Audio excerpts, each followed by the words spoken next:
Yo,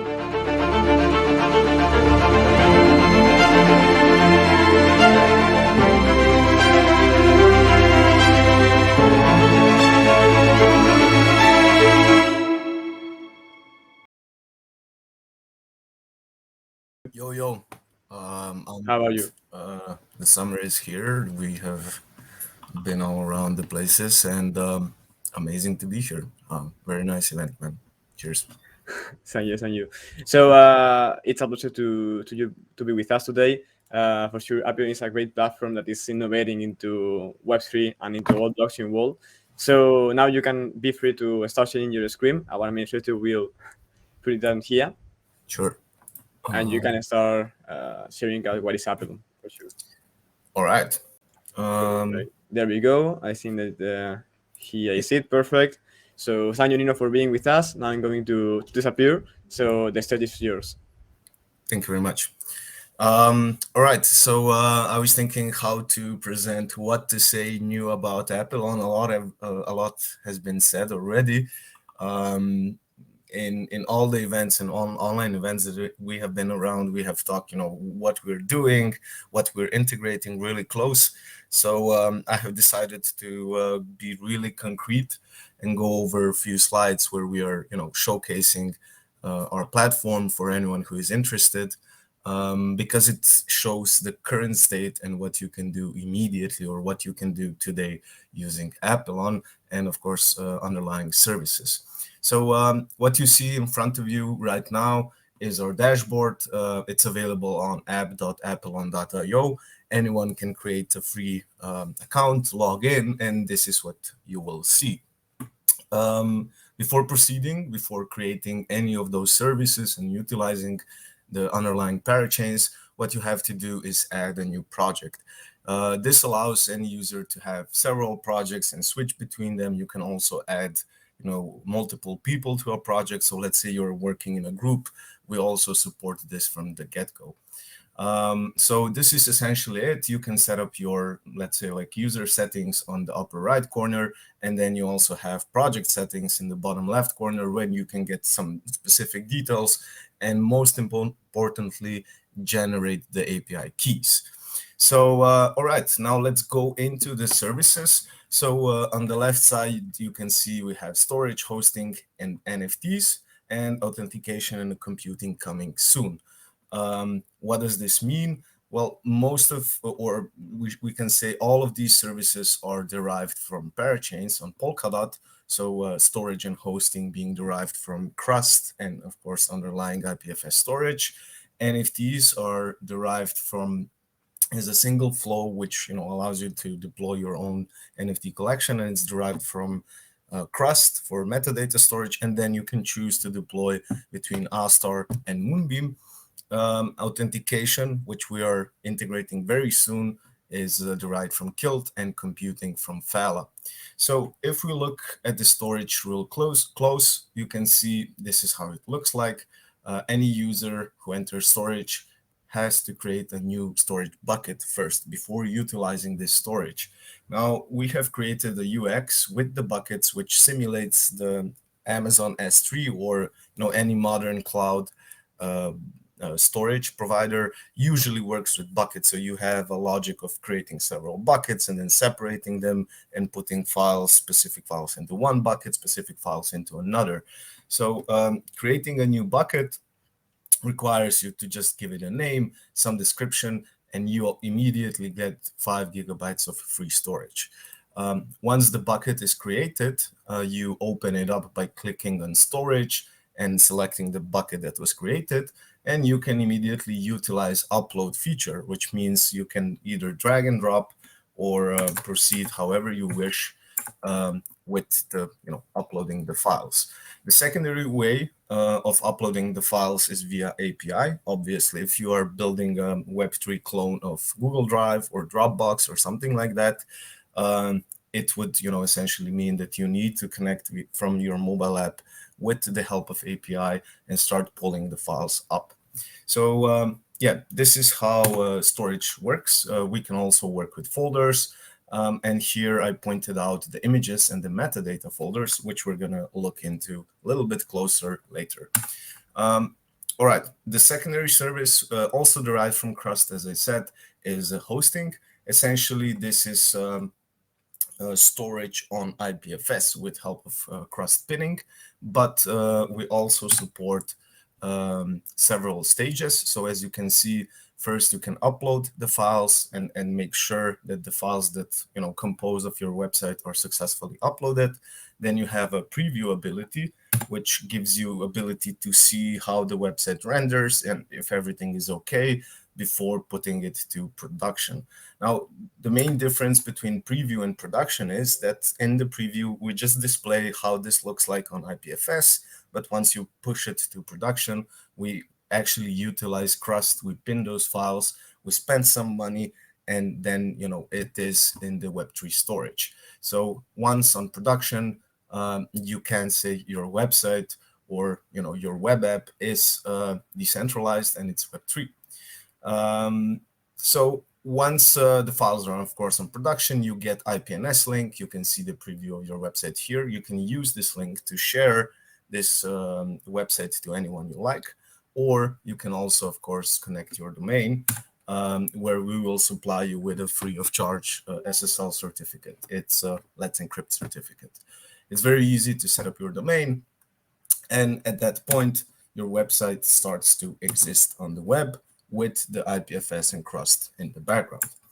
The third service we currently have is an interconnection of three different parachains. So what we are utilizing here is either Moonbeam or Astar, and of course storage. And the purpose here is to deploy your own NFT collection. Yeah, basically once you click on NFTs, the first question is prepare your NFT metadata. Now, why is this important? It's hugely important because if you're creating NFTs and the NFT metadata, so the data that describes which picture is or which file is part of this NFT and how the file is called, should be stored in a decentralized servers.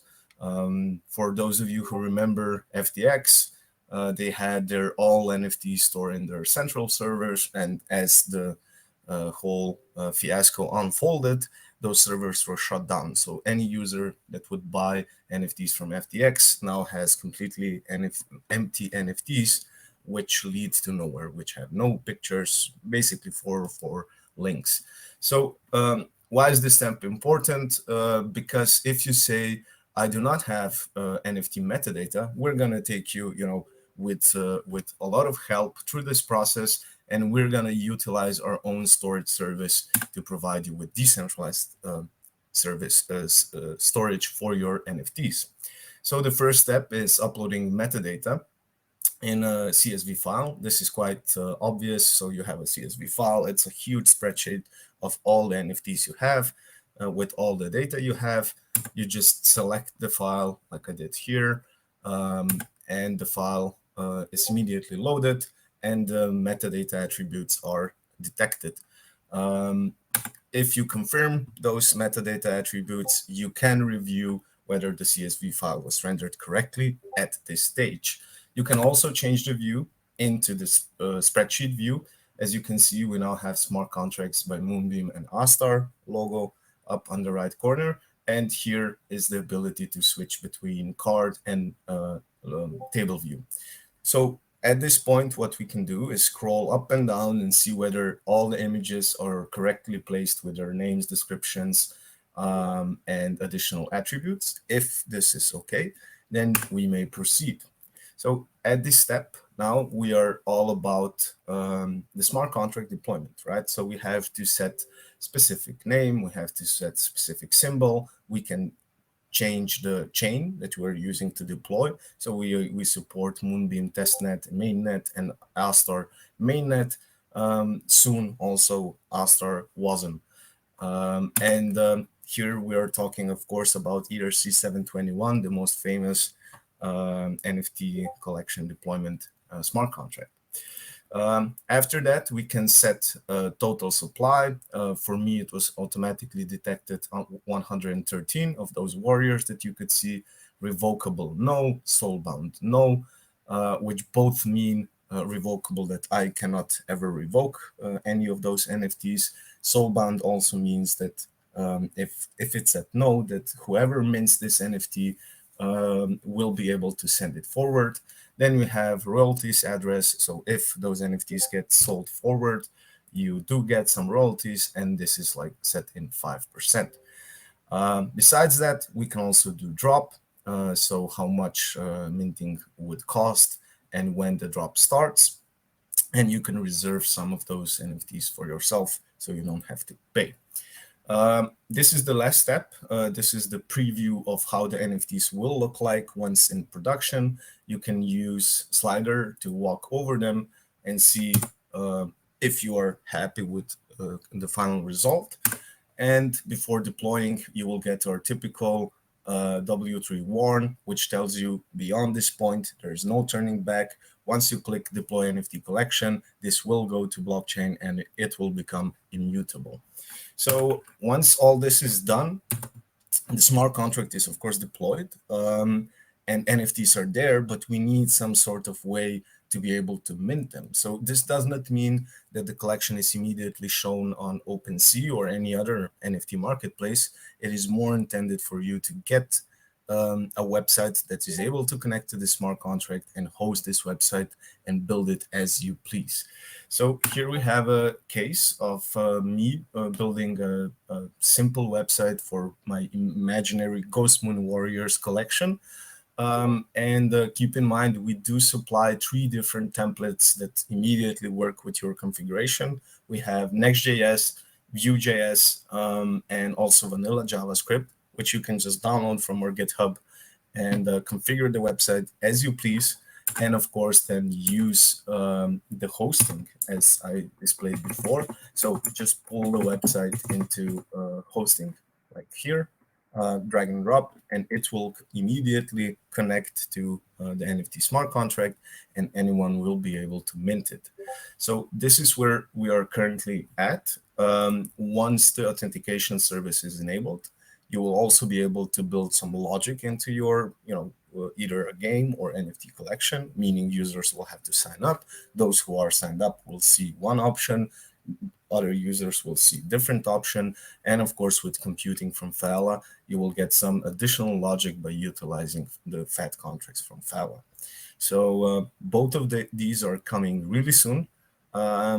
We still have a few more parachains that we're looking at and also testing.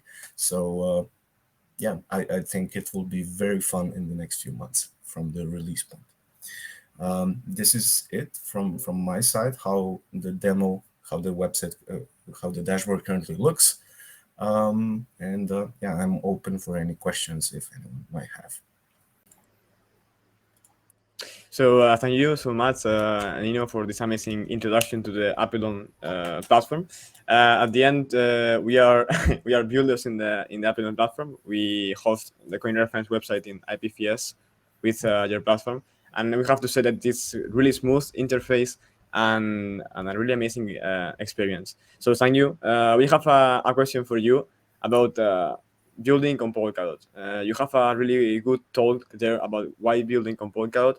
And we want to launch you in these 5 minutes the question: why to build on Polkadot and not in other chains like, I don't know, Ethereum, Solana?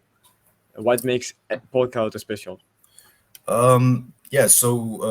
Polkadot is showing more and more, in-depth vision and understanding on how blockchain or how Web3 should look like in the future. So if you would ask me this question like 6 months ago, I would have told you, Polkadot is technically very superior to other chains. We do understand how it works underlyingly.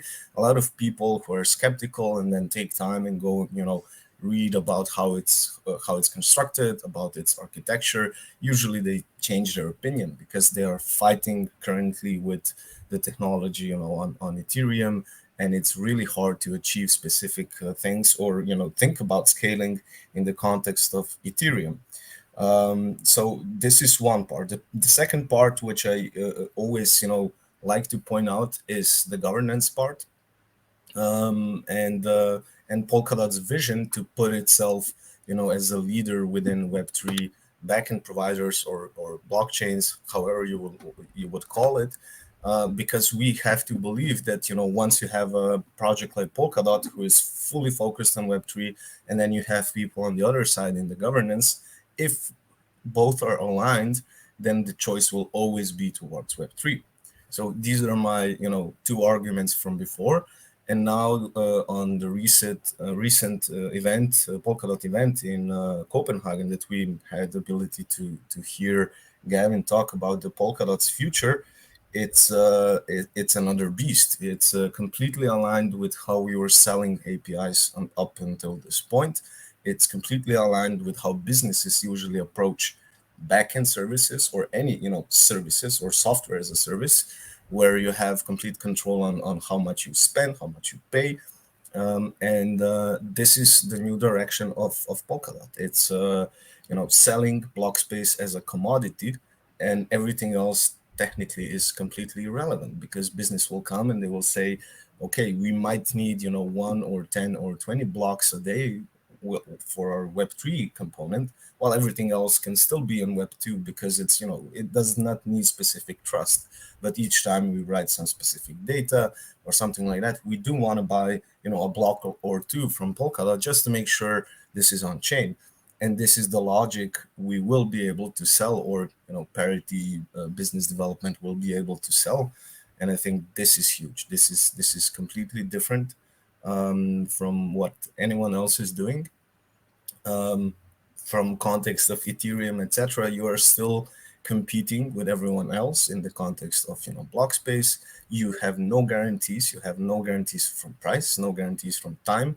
While here you will be able also to manipulate with the block speed time, because you could mine in parallel. So buy a lot of block space and have each block technically in 2 seconds. We also know that at least 100% speed up is coming for Polkadot. We heard that on Summit, so block space will decrease severely. And yeah, I mean, I could go on and on, but it's Yeah, it's we are amazing. running out of time, so Yes. thank you so much, Ine, for being with us today. Cheers. It was a pleasure, and see you and see you in the week event 3. Likewise. Thank you very much. Thank you.